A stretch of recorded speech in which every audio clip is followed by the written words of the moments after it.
আমার একদিন এক যুবক বলতেছে, হুজুর 12 ঘন্টা টানা ডিউটি করার পর মনটা চায় জাগা শুয়ে থাই। কলজাটায় মানে না যে এই 8টা কেমনে যাবো হোটেলে, এরপর হাইটা হাইটা আবার যাইতে হয়। হ্যাঁ, হারাম শরীফে আপনার যে ডিউটি করে মুসার দেয় কাজ করে যারা, এরারে একটা মিনিট কিন্তু জিরাইতারে না। জি গাইলে দাঁড়াইলে গারামা, মানে ক্যামেরা আছে ক্যামেরা মারে, গারামা মানে জরিমানা, খামখেয়ালি করলেই কি জরিমানা, গারামা। এত কঠিন ব্যাপার, সেই কষ্টের টাকা এরপরে আইসা দেশে পাঠানো। আহা, বাবার সেই মেহনতের ঘাম ঝরানো টাকা দিয়ে সন্তান উলঙ্গ ছবি দেখা জীবন শেষ। ওই বেচারার 1 মাসের কষ্টের 30,000 টাকা তুই নষ্ট করে দিলি এই উলঙ্গ নর্তকী চাইয়া। করলি কি বাপ, কামটা করলু কি করলাম? মিনিটের মধ্যে মানে টাকা ডিরে কি করে দিল, জ্বালায় দিল, ছারখার করে দিল, জাহান্নামের আগুনে ফেলে দিল। বলেন নাউজুবিল্লাহ। আমার বাবারে আমি জীবনে একবার জীবনে আব্বারে আমি শুধু বলছিলাম, আব্বা আমি এই মাদ্রাসায় পড়তাম না, মানে একটা মাদ্রাসার ব্যাপারে আর কি, মাদ্রাসাত পড়ুম কিন্তু এটা তার পড়তাম না। এই আমার পুরো পড়ালেখার জীবনে আমি একবারই বলছিলাম। আমার মনে আছে আমার আব্বা সাথে সাথে বলছিল, ফুত পরের বেলা ভাত 1 লোকমা খাবার আমার ঘরে খাইও না, এক্ষুনি বাইর, তোমার কামাই তুমি কইরা খাইও। এরপরে সাথে সাথে মাদ্রাসা চলে গেছি কাঁদতে কাঁদতে। বুঝছি যে না, এই বাপ শক্ত বাপ, বাদ দিত না পরের বেলা। বাবার সেই কঠোর শাসন আলহামদুলিল্লাহ আল্লাহ বরকত দান করছে। সেদিন চোখের পানি পড়লেও আজ লাভ হইছে। লাভ হইছে না ভাই? আজ লাভ হইছে। এই জন্য মুসলমান, আমি এই জন্য এখন আর পারি না মনের বুঝাইতে।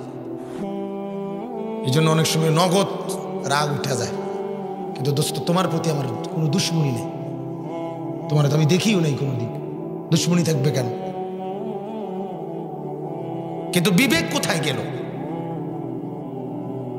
আলেমে দিন বসা, মাহফিল, মনে করেন এইভাবে সর্বত্র আমরা ছেলে পেলেদের চলাফেরা দেখলে বোঝা যায় না যে সে যে মুরব্বী চিনে, আলেম চিনে, ভদ্রতা চিনে, কিছু চিনে। হেইতে হেইতে এই 4-5 জন পোলাফাইন লইয়া তার আড্ডাতে দিতে আছে। মা ফাঁসি দিয়ে কি মানুষ যায় না, গরু যায় না, ছাগল যায় না, মুরব্বী যায় না, বুড়া মানুষ যায় না, মা যায় না, চাষি যায় না, দাদা যায়, তার কোনো তো আক্কা নাই। হেতে হেতের মতো। আস্তাগফিরুল্লাহ। আজ থেকে 10 বছর আগে বাংলাদেশে মুসলমানের ঘরের ছেলে এত এত এত খামখেয়ালি আসিল না বাজার। আমরাও তো একটা জীবন প্রাইমারি পার করে আইছি। প্রাইমারি স্কুলে আমিও তো পড়ছি মিয়া। হিন্দু স্যার, ধনঞ্জয় স্যার আমাগো স্যারের নাম। হিন্দু স্যাররেও আমরা এত ভয় পাইতাম, স্যারের দিকে নাম হইলে হইতো। তাইলে এই জন্য বাপ, এ সমাজ পরিবর্তন দরকার। এই যুবকদেরকে, এই নওজোয়ান ছেলেদেরকে আপনানো দরকার। এরা দুনিয়াটাকে তামাশা মনে করে পুরা দুনিয়াতে ডুবে গেছে সবাই। যার যে আলাদা হয়ে গেছেন আপনারা। আমি প্রতিদিন এ কথা বলি। আজকে একটা ফ্যামিলির সবচেয়ে বড় বদনসিব হলো ফ্যামিলির মা বাবা আর ছেলে মেয়ে প্রত্যেকের মেজাজ, চিন্তা, ফিকির, কল্পনা, পেরেশানি আলাদা হয়ে গেছে। বাবার কথা হলো আমি আমার মতো করে চলতেছি, স্ত্রীর কথা হলো হেবুড়ির মতো চলতেছে, ছেলে ছেলের মতো করে চলতেছে, মেয়ে মেয়ের কথা মতো চলতেছে। অর্থাৎ নিজেদের মধ্যে কোনো যোগ সাজস, নিজেদের মধ্যে কোনো পরামর্শ, নিজেদের মধ্যে কোনো কমিউনিকেশন কিচ্ছু নাই, কিচ্ছু নাই। আপনার চোখের সামনে আপনার মেয়েটা এতগুলো পাউডার লাগাইয়া, এত 8-7 কাপড় পরা, এত টাইট জামা পরা সে যে রাস্তার বাইরে যাইতেছে ঘরের থেকে, আপনার চোখের মধ্যে কি শয়তানে মুতছেনি? হ্যাঁ, আপনি দেখেন না? আপনি একবার জিগাইলেন না যে তুমি আমার কন্যা? কারে দেখাইতে বলিয়া এই রং ঢং হইয়া কারে দেখাইতে বাইরিস, এই কথাটা একটাবার একটা বাপের কি বাপি কি এতটুকু বিবেক হওয়ার কথা না? আপনার স্ত্রীর আপনি জিগান না কেন তুমি আন্তিকে যে বাজারে যাইতে আসো, বাজারে না যাইতে আসো মার্কেটে, কিন্তু 1 ঘন্টা লাগাইয়া কিতা রেডি হইলা, কি রেডিটা হইছে তুমি, কি লেগে এতটি পাউডার ডললা তুমি? আপনি বলেন কি লেগে এতটি ফেয়ার এন্ড লাভলি ডললা তুমি? আপনি জিজ্ঞাসা করেন না বউরে কারে দেখাইতে বললা, বাজারে কিতা দেখাইবা তুমি? বলেন ওমা কারো বিবেক নাই। কারণ হলো প্রত্যেকে আলাদা আলাদা, প্রত্যেকের ফিকির আলাদা আলাদা। ছেলে ছেলেদের সাথে চলতেছে, ওর বন্ধুরা কখনো কয় যে দোস্ত এখন এই ফ্যানটা করে মানাইবো, হ্যাঁ চল কিনে লাই। আরেক দোস্তে কইতে দোস্ত তোর এই চুলটা আগের তুলনা আরো বেশি জঙ্গলির মতো দেখা যাবে, আগে যেরকম ছাগল দেখা যাইতো এখন তোরে রাম ছাগল দেখা যাবে, তুই এটা হ্যাঁ চল কোনটা কোন সেলুনে আয়। কথা বলেন মিথ্যা বলছি? বন্ধুর মতো করে হের মতো হের সামান্য ফুলাফানির লগে মিল্লা মিল্লা হের ফ্যান, হের জামা, হের চুল, হের কথাবার্তা, হের স্টাইল, হের আচরণ সব হের লগের গুণের লগে। তো তাইলে অভিভাবক কেন? তাইলে মাথার উপরে ছায়া কেন? তাইলে শিক্ষক কেন? তাইলে পড়ালেখা কেন? তাহলে সভ্যতা ভদ্রতা কেন? তাইলে আচার আচরণ কেন? তাইলে কৃষ্টি কালচার কেন? কিচ্ছুর তো দরকার নেই। তাহলে যার যখন মেন চায়, কখনো ঠ্যাঙ্গালগি দিয়া কখনো ঠ্যাং নামাইয়া, তাইলে হাঁটলেই তৈরি। বলে আল্লাহ আমাদেরকে মাফ করে দেন। আমার বাপ অতএব দয়া করে মেহেরবানি করে যে কয়জন বসছেন বুঝতে শিখেন, নিজের টার্গেট চিনেন, কতটুকুতে গন্তব্য নির্ধারণ করছেন। শুধুই দুনিয়া, শুধুই মৃত্যু পর্যন্ত, এরপরের গন্তব্য আপনার কে সাজাবে বাজার? আপনি বলেন। আপনার ঘরে আলহামদুলিল্লাহ এখন আর কোনো কিছুর অভাব নাই, ফার্নিচারের সব জিনিস ব্যবস্থা হইল, সোফাও আছে, ডাইনিং টেবিলও আছে, চায়ের কাপও আছে, হ্যাঁ ওয়াল শোকেসও আছে, কাচের প্লেটও আছে, সব তো মাশাআল্লাহ ব্যবস্থা হলো বাজান। ঠিক আছে, দুনিয়া তো সাজলো, কবর কে সাজায় দিবে? হাসর আপনার কে সাজাবে বাপ?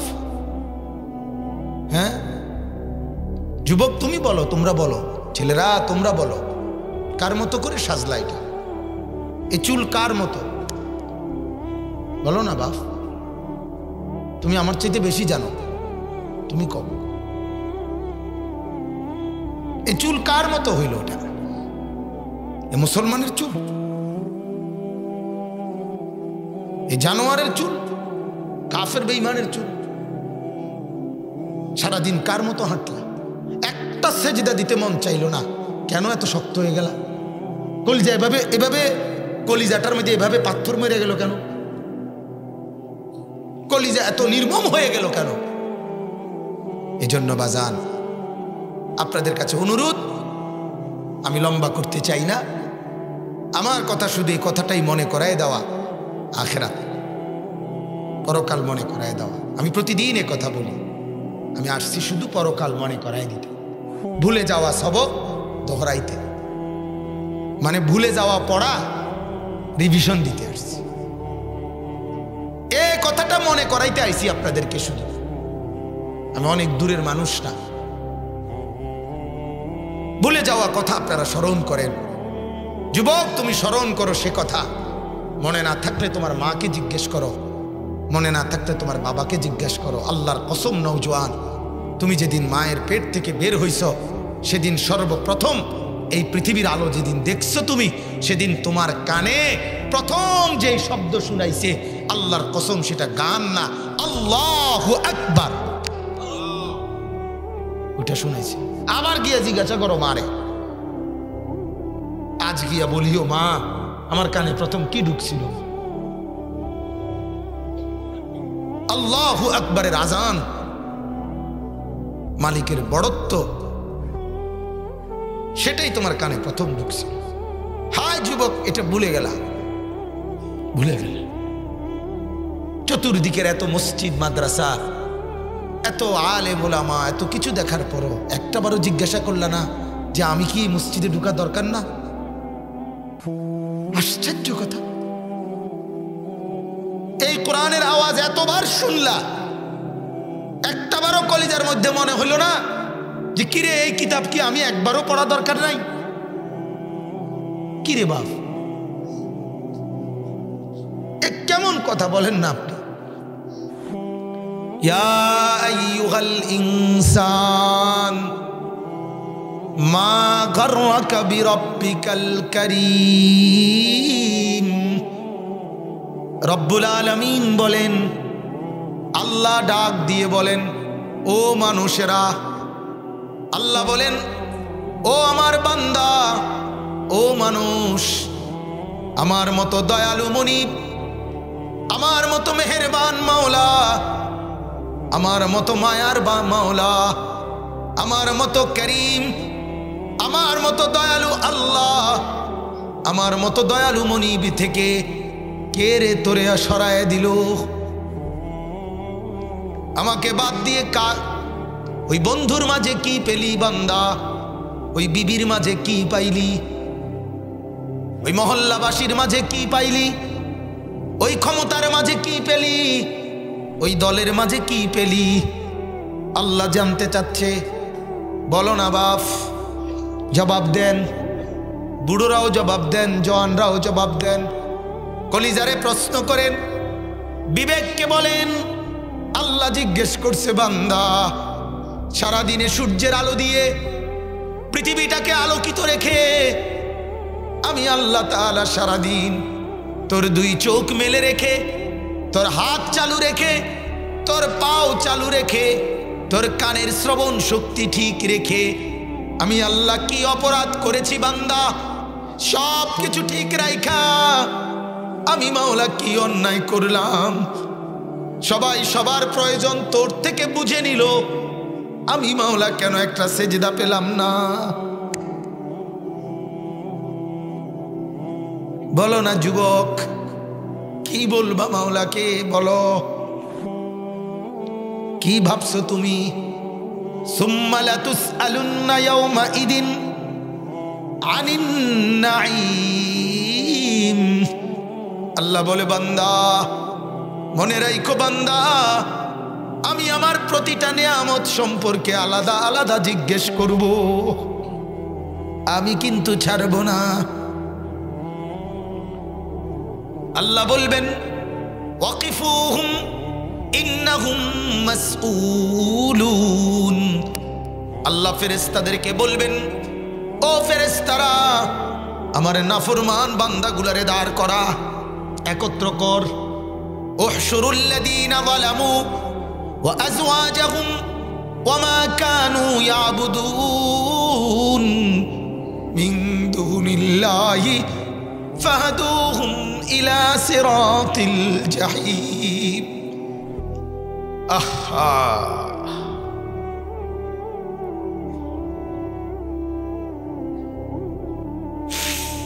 আল্লাহ বলেন, ফেরেশতারা হাসরের এই মাঠ থেকে যতগুলো নাফরমান এদেরকে আলাদা করো। এই নাফরমানি করতে গিয়ে যাকে যেই সহযোগিতা করেছে তাকেও একত্র করো। এরপরে বলবে, যারা আমি আল্লাহকে বাদ দিয়ে অন্য কারো গোলামি করছে তাকেও একত্র করো। কয়জন? 3 জন। নাফরমান, নাফরমানের সহযোগী, নাফরমান যার গোলামি করত সে। 3 জনকে একত্রিত করে জাহান্নামের রাস্তা ধরাও। এরপরে আল্লাহ বলবেন, এবার জাহান্নামের রাস্তার মাঝামাঝি রেখে ফুলসিরাতের আগে আগেই ওয়াকিফুহুম, ওইখানে নিয়ে দাঁড় করাও। ইন্নাহুম মাসউলুন, আমি আল্লাহ একটা একটা করে জিজ্ঞেস করব, কেন সেজদা করলা না? কেন রুকু দিলা না? আমি কি চোখ দেই নাই? আল্লাহ বলবেন, আমি কি নাক দেই নাই? আমি কি বান্দা কান দেই নাই? আলাম নাজআল লাহু আইনাইন, কোরআনের আয়াত। আল্লাহ বলেন, আমি কি 2টি চোখ দেই নাই? বলো না যুবক, দিছি কিনা বলো, জবাব দাও। আল্লাহ আল্লাহ কি দুইটা চোখ দিয়েছে কিনা? তো মালিক যদি বলে বান্দা এই দুইটা চোখ তো আমার দেওয়া ছিল, তো আমার ঘর মসজিদ কেন কোনোদিন দেখলা না? আমার কোরআন কেন দেখলা না? কি বলবা? আল্লাহর সাথে কি নারাজি? যাদের আজকে নামাজ পড়ো নাই কেন? আল্লাহর সাথে কি নারাজ করলেন? কেন রাগ করলেন? কেন স্ত্রীর সাথে রাগ করছেন? কেন? যুক্তি থাকতে পারে, বেটি সবসময় উল্লা সিধা কথা বলেন না কেন? ছেলেটার সাথে রাগ করলেন কেন? তারে কইছি আমি দোকানে যাইতো, তেরে 10 বার মনে কইছি, তে গেল না, দেখে সেচ্ছি। কথা বলেন না? মালিক বলে, আল্লাহ বলে, বান্দা যত কিছু চাইছো তুমি, আমি দেই নাই। কি কি তোমারে যে কারণে রাগ করছো? সকাল 8টা বাজে তুমি চোখ মেলতে চাইছিলা, আমি বুঝি 10টার দিকে খুলছি। কথা কয় না? বুঝেন নাই কথাটা? সকালবেলা যখন আপনি ঘুম থেকে উঠছিলেন, আপনি চোখ মেলতে চাইছেন, যখন আল্লাহ তাআলা চোখ খুলে দিয়েছেন তার 1 ঘন্টা পরে, এই 1টা ঘন্টা আপনার আটকায় রাখছিল, তাইলে কেন রাগ করলেন? পেশাবে ধরছে যখন পেশাবখানায় বসেছিলেন 1 ঘন্টা, তারপরে পেশাব আসছে, এরকম নি, তাহলে কেন রাগ করলেন? আল্লাহর সাথে কেন নারাজ? বিবিকে বলিয়েন, ছেলেদেরকে বলিয়েন, মেয়েদেরকে বলিয়েন, বন্ধু জওয়ান তোমাকেই বলি, হ্যাঁ দামি হবা না, দামি হবা না। আল্লাহকে নারাজ করে দামি হয় না, বাজার সম্মানী হয় না। দাঁড়াইয়া মুত্তা কেউ সম্মানী হয় নাই, তুমিও ব্যাকর থেকে নর্তকীর নাচ চাইয়া মোবাইলে পৃথিবীতে কেউ দামি হয় নাই। নায়িকার বস্তাবন্দি মরা লাশ পাওয়া গেছে 3 দিন পরে। হ্যাঁ শুনেন নাই? দুনিয়া ধোকা ধোকা ধোকা ধোকা। অথচ নায়িকার হাসি দেখলে বোঝা যায় না মনসুখকে বাঁচতে আছে। কথা বুঝেন না? নর্তকীর হাসি দেখলে বোঝা যায় না মনসুখকে বাঁচতে আছে। না রে, এটি হাসি না, এগুলো তোর থেকে পয়সা কামাই করার মাধ্যম। ওই হাসির মধ্যে ফরমালিন, এটা তো হাসি না। নর্তকীর হাসি তো হাসি না, ওটা তো টাকা। গায়িকার গান, এটা তো আওয়াজ, এটা তো তার কি টাকা? বলেন নাউজুবিল্লাহ। অতএব আমার ভাই, সবাইকে মনে করায় দিলাম, যে কয়জন বসছেন আখিরাত মনে করাইলাম, কবর মনে করিয়ে দিলাম, পরকাল মনে করাই দিলাম। যারা সন্তানের বাবা, তারা নিজের জীবনের অর্জন বুঝিয়ে, আমার কামাইটা আসলে কি? আমার কামাই আমার বিবি বাচ্চা, এটা বড় কামাই। কোরআনে আছে, আল্লাহ পাক আবু লাহাবকে বলছেন, মা আগনা আনহু মালুহু ওয়া মা কাসাব। আবু লাহাব, তোর সম্পদ তোর কাজে আসবে না, তোর অর্জন এ কাসাব। ওমা কাসাব আছে না, পড়ছেন না আপনারা? এই কাসাব শব্দের অর্থ হলো অর্জন, অর্জন, উপার্জন। এই উপার্জন মানে তফসিরে আছে তার সন্তানাদি। তাহলে কি বোঝা গেল? আল্লাহ বলেন, আবু লাহাব, তোর উপার্জন অর্থাৎ তোর সন্তানাদি নাফরমানির কারণে তোর কোনো কাজে আসবে না। এগুলা তো কিছুই না, সোফা খাট পালং তো কিছুই না। এটা যদি সেগুন কাঠটা, সেগুন কাঠের আব্বাও হয়, 30 বছর পরে ওই ফ্যামিলিওয়ালারা এটা আর রাখতো না, প্রতিদিন চলে না, ঠিক কিনা বলেন? কব এটা এটা কাঠ মজবুত বুঝছি আর, কিন্তু মডেল এটা এখন আর কি চলে। হালা এটা আমার জ্যাঠা বাচ্চা আছে, আমার দাদা নাই। আমার জ্যাঠারে আমি বহুদিন জিজ্ঞাসি, যেটা আমার দাদার আমলে দেখাইবার মতো আমারে আপনার কাছে জমা কোনো কিছু জিনিস আছে নি? কুগা নুনের বাড়ি, কুগা বদনা থাকে না মানুষের, কত দেখার না যেটা আছে। আমার যেটা কান্দা দিয়ে কইছে, না রে বাতি যা, কিচ্ছু নাই, কিচ্ছু নাই, একটা জিনিসও নাই। অথচ সন্তান এখনো বাঁচা আছে, সন্তান তার বাবার স্মৃতি সব ফেলাই দিছে। দুনিয়া এই পরিমাণ স্বার্থপর, দুনিয়া এই পরিমাণ স্বার্থ। আপন ভূত বড় ভূত নায়িকা নাই কেন? অথচ আপনি বলতেছেন আমি ঘর, সোফা, ফার্নিচার, একটা নুনের বাড়িও আর আমার ফুটাইতে কেন লাগতো না, আমি সব ব্যবস্থা করে দিছি। তখন শুধু ঠ্যাঙ্গের উপরে মাথা দিয়া, মাথার উপরে ঠ্যাং দিয়া শুধু ভাত খাইব। বাহ, ভাতের থালা শুধু ভাত জোশ হইব আর ভাত খাইব এবার। বাহ, আর কি এই তো জীবনের অর্জন না বাজান? এটা জীবনের অর্জন, সন্তানাদি জীবনের অর্জন। আপনার সন্তান নেককার, আল্লাহর কসম এটা আপনার বড় উপার্জন। আপনার বিবি পর্দানশীল, এটা আপনার বড় অর্জন।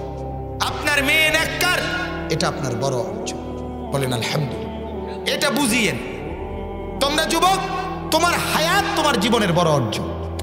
বিশ্বাস করো বাজার, তুমি নষ্ট হইলে পৃথিবী থামবে না, আটকাবে না, তো তুমি বরবাদ হয়ে গেল। যে গাছ মরে যায় ওই গাছের কারণে জঙ্গল উজাড় হয় না, জঙ্গল থেকেই যায়, বাগান থেকেই যায়, গাছটার থাকে না। বুঝছেন না? যেদিন তোমার লাশ হবে সেদিনও সিএনজি চলবে, সেদিনও অটো চলবে। পৃথিবী এত স্বার্থপর যে এই পৃথিবী ব্যস্ততা ব্যস্ততা। রাস্তার পাশে আমার চোখে দেখছি অ্যাক্সিডেন্ট করে লাশ পড়ে রয়েছে, মানুষের সাইড কেটে কেটে যাইতেছে, ঠিক না? সাইড কেটে কেটে কি কারো হাতে সময় নাই? কি রে ভাই, কারো হাতে সময় নাই। কোনো অ্যাক্সিডেন্ট দেখলে যার দাঁড়ায় থাকে না কেউ, সাইড দিয়ে কি যাই গিয়া হেতেরটা হেতে বুঝবো। আমার টাইম আমার দৈত্য, আমার টাইম গিয়া কি 10 মিনিটের ভিতরে 20 রোড পৌঁছানোর কথা, আমার লাগে লোক খারাই দিয়েছে, আমি রং চাইব। এই দুনিয়া এমন কোনো দিন নাই বাংলাদেশে যেদিন মোটরসাইকেলে যুবক অ্যাক্সিডেন্ট হয় না, এমন একটা দিন নাই। প্রতিদিন প্রতিদিন প্রতিদিন প্রতিদিন অ্যাক্সিডেন্ট হয়। তাইলে যুবক, তুমি ভেঙ্গে গেলে, তুমি হারায় গেলে, পৃথিবী তোমার নামও মনে রাখবে না। কেন নিজের জীবনটা নষ্ট করছো? এই হায়াত দামি বানাও, এ হায়াত দামি বানাও, এ জীবন দামি বানাও। পড়ো, তুমি মানা নাই, বাংলা পড়ো, অঙ্ক পড়ো, ইংরেজি পড়ো, কোনো অসুবিধা নেই, কিন্তু আখিরাত সাথে লাগাও, নামাজ সাথে লাগাও, কোরআন এটার সাথে মিশাও, সেজদা এটার লগে মিশাও, তুমি দামি হও। আমি কুমিল্লা ভিক্টোরিয়া কলেজ থেকে মাস্টার্স পাস করছি। হ্যাঁ, সায়েন্স বিজ্ঞান বিভাগ থেকে দাখিল পাস করছি 1998 ইংরেজিতে, বিজ্ঞান বিভাগ থেকে, সায়েন্স বিভাগ থেকে। এবং বাকিনের রেজাল্ট কম 1998 ইংরেজিতে সমগ্র বাংলাদেশে সর্বোচ্চ নাম্বার পেয়ে ফার্স্ট হয়েছি, আলহামদুলিল্লাহ। ওটা আমার বাগিনা। হ্যাঁ, তো এই বাংলা অঙ্ক ইংরেজি বাদ দিতে বলি না, পড়ো না তুমি, মানা কি? পদার্থবিজ্ঞান জীববিজ্ঞান পড়ো না, কিন্তু চেহারা এমন কেন? সেজদা নাই কেন? কোরআন পড়তে পারো না কেন? মুসলমানের পরিচয় দিবা কেমনে? আখেরাত তো দূরে থাক, দুনিয়াতে পরিচয় দিবা কেমনে? এই চেহারা ইমানদারের চেহারা?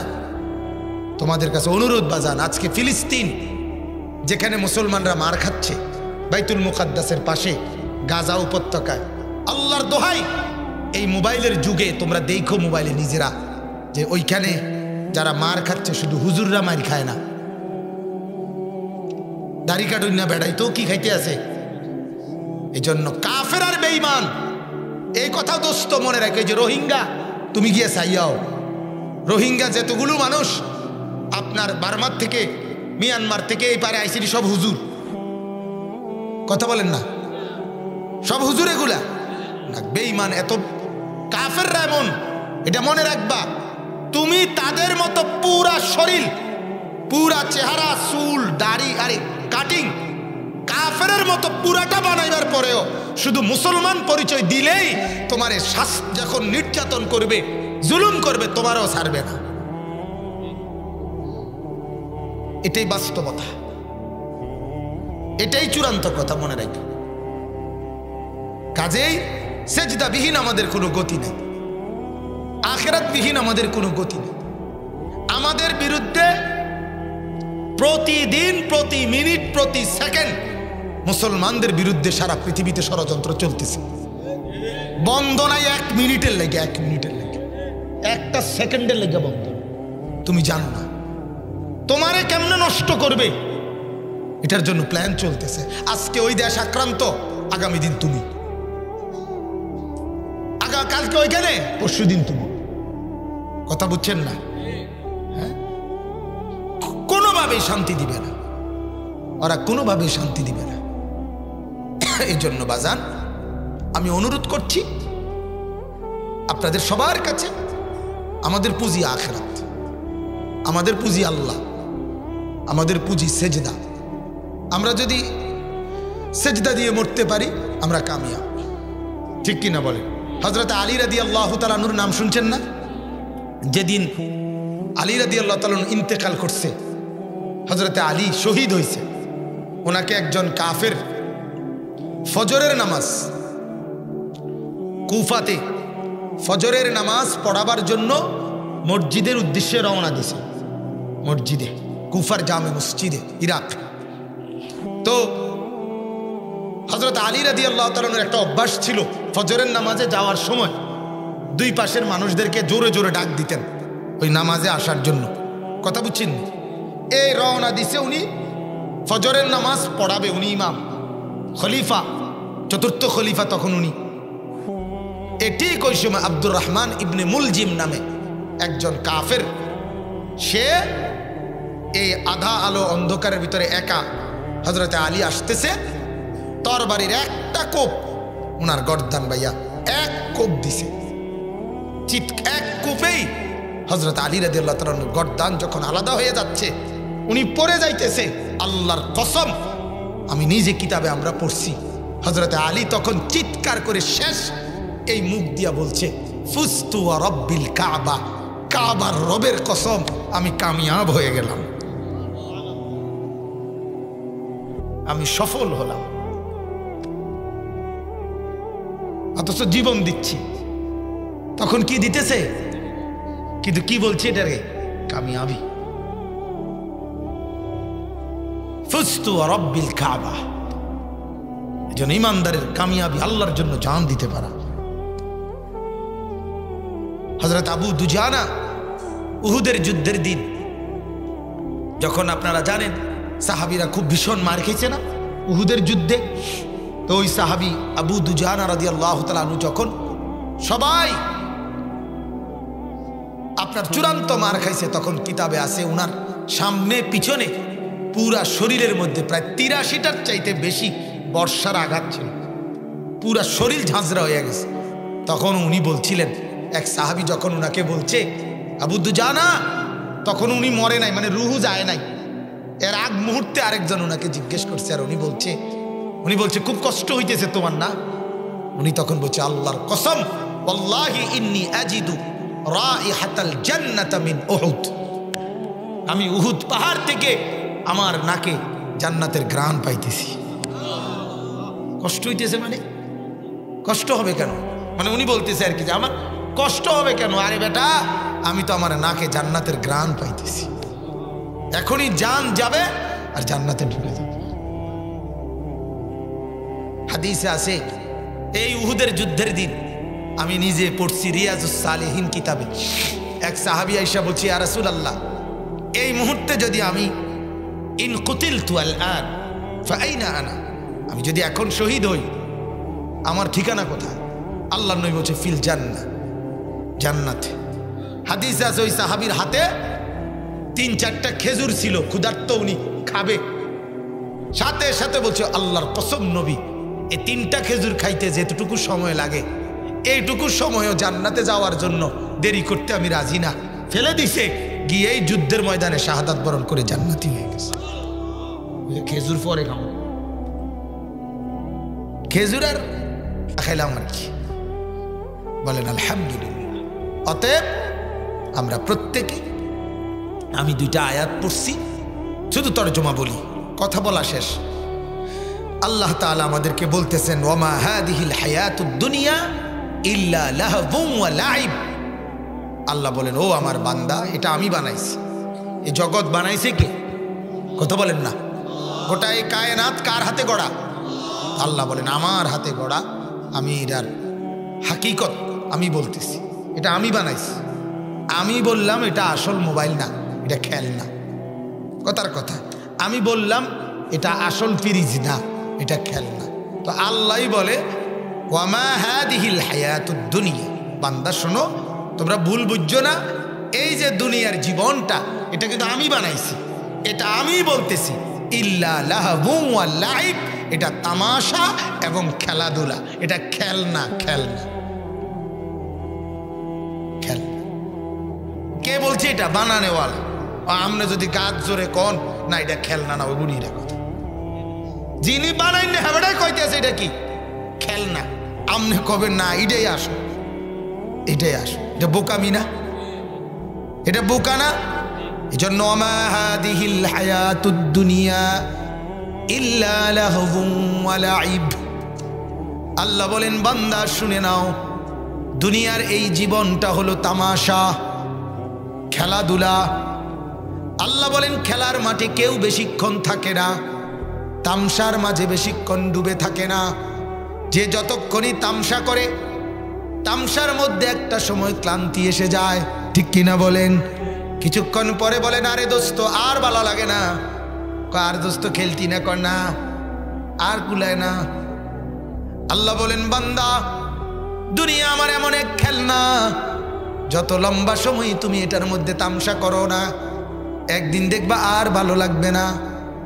একদিন এই দুনিয়া কিছুক্ষণের মধ্যেই তামাশার ঘর, খেলনার ঘর ভেঙ্গে চুরে আমি ফেলে দিব, ভেঙ্গে চুরে।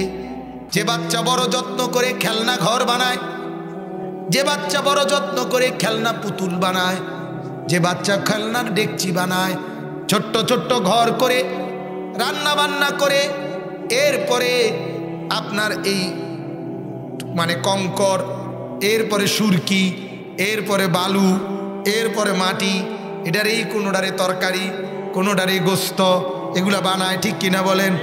আবার কল্পনা করে করে ডকডক ডকডক করে খায়, মেহমানদারি করে। কিন্তু যখনই মা ভিতর থেকে ডাক দেয় বাবা এখনো আসো না কেন, সাথে সাথে বাম হাত দিয়ে একটা টান দিয়া সবগুলো ফেলে দিয়ে মায়ের ডাকে ছুটে চলে যায় সন্তান।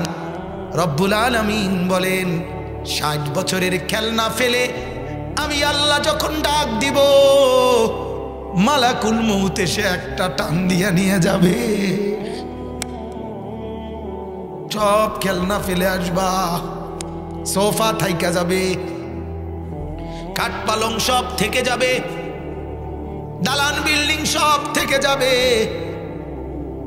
বন্ধু আমার একজন ভাবি, আমার একজন বড় ভাইয়ের বউ, বুধবার দিন নতুন ঘরে উঠছে, 15-20 দিন হয়।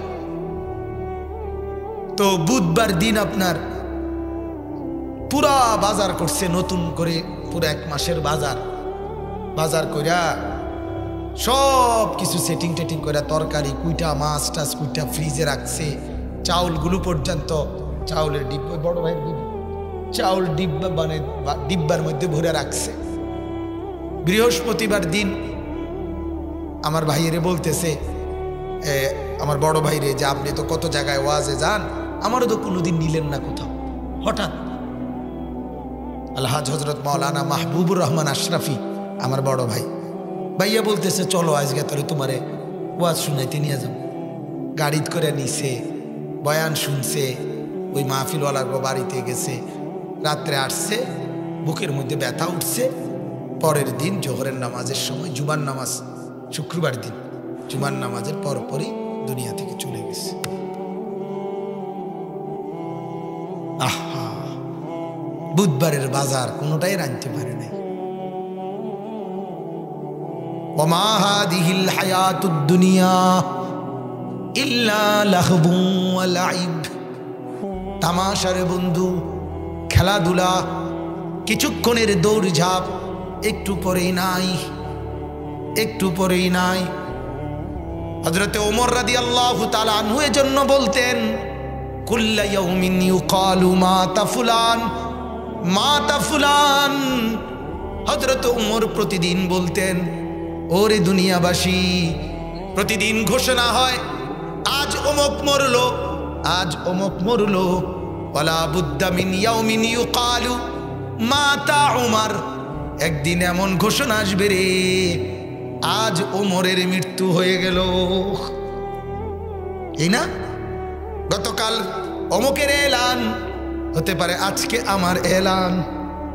ওয়া ইন্নাদ দারাল আখিরাতা লাহিয়াল হায়াওয়ান। এরপরে আল্লাহ বলেন, বান্দা, আখিরাতের ঘর, জান্নাতের ঘর, পরকালের ঘর, সেটাই মাত্র জীবন।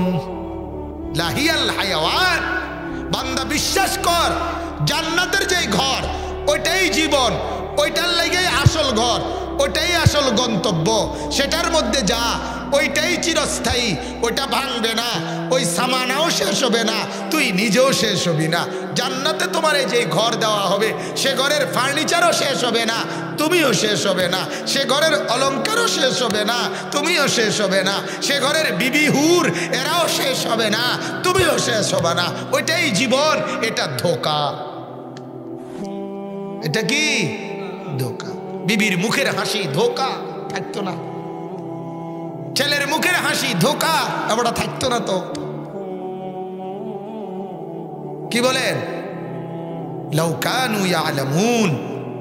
আল্লাহ বলে, যদি এই বুঝ থাকে, ইলম থাকে, ইলম, এজন্য ইলম থাকতে হয়, কোরআন জানতে হয়, রাসূলের হাদিস জানতে হয়, দিন শিখতে হয়। দিন যার মধ্যে নাই, সে দুনিয়া চিনে না, আখিরাত চিনে না, সে দুনিয়াটাকেই নিজের জিন্দেগির গন্তব্য মনে করে, তার মাকসাদ এটাই মনে করে। এজন্য কোরআন বঞ্চিত না করা, হাদিস থেকে বঞ্চিত না হওয়া। যে তার ছেলেকে, আমার বাপ, আমার শায়েখ আরিফ বিল্লাহ হাকিমুন নফস আল্লামা মুফতি মুশতাকুর নবী সাহেব হুজুর বলে, যে তার সন্তানকে কোরআন থেকে বঞ্চিত করলো, ওই মা বাপ তার ওই ছেলে মেয়েটাকে 70 বার আগুনে পোড়াইয়া ফেললে ওই ছেলে মেয়ের যেই ক্ষতি না হইতো, কোরআন না শিখানোর কারণে ওই মা বাপ ওই সন্তানের তার চাইতে বড় ক্ষতি করে দিত।